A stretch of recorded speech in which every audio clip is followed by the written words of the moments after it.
So, hi guys, welcome back. I hope you guys had a great break.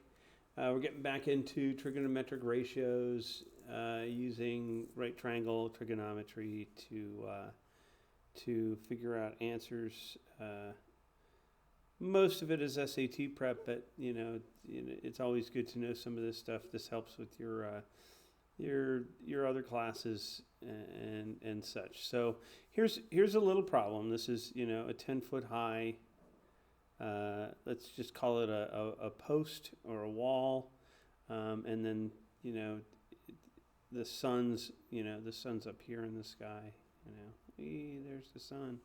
Should have made it a different color. Anyway, it's casting light this way, and it casts a shadow. So this bottom here is the shadow.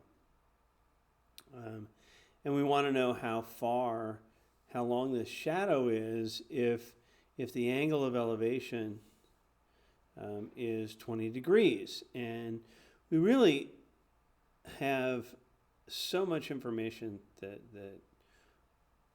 we're almost done, right? So when we talk about problems like this, we have to remember we're looking for this side here, right? And this side is the adjacent side. Don't forget, this is the adjacent side. This is the opposite side. And this is the hypotenuse. And we talk about it this way because we're talking about the point of view of this 20-degree angle. So we're talking about what if a guy was standing right here, right? Sorry about this. Stick figure is not very exciting. But if the guy's standing right here, we want to know from this angle of elevation, we want to know what this shadow length is, because the shadow comes right to the tip of his foot. He wants to know how far this shadow is cast if he's looking at a 10-foot wall.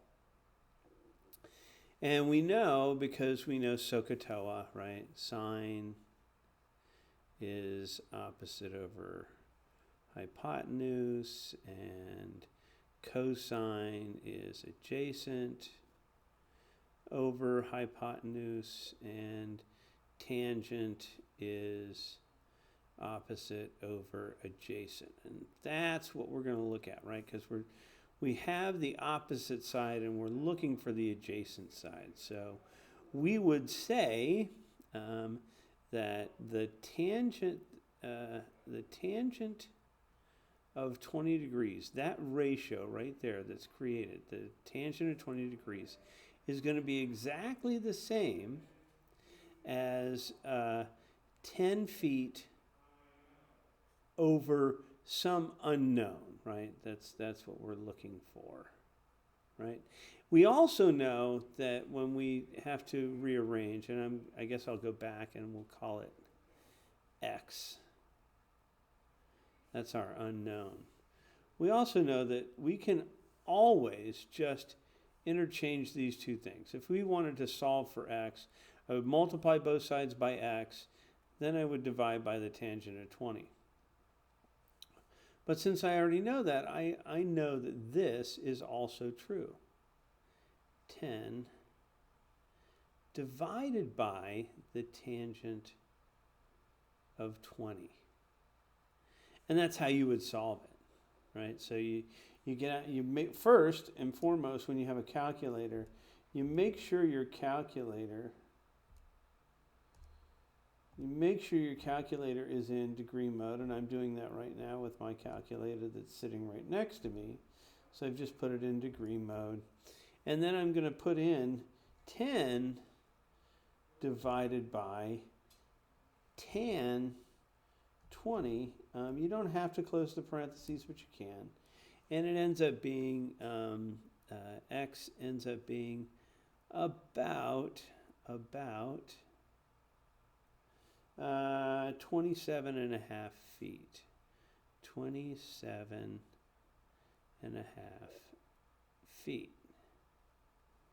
And that's basically all there is to it. And I know there's a warm-up problem where you're going to use the Pythagorean theorem.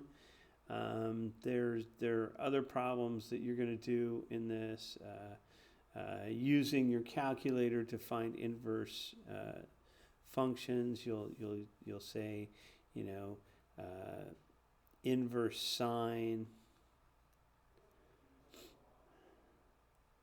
of 0.568, and it'll give you some sort of degree measure. So you'll hit the second button and sine and 0.568, and you know, it's somewhere around, it's very close to 35 degrees, but I'm going to say it's 34.6 degrees, and that's what you're going to see on your paper, and it's just the stuff that we've already been doing. This is just a little reminder video. If you have any questions, go ahead and send me a message in Google Classroom, and that should be it. So good luck to you, and hope you guys had a great break.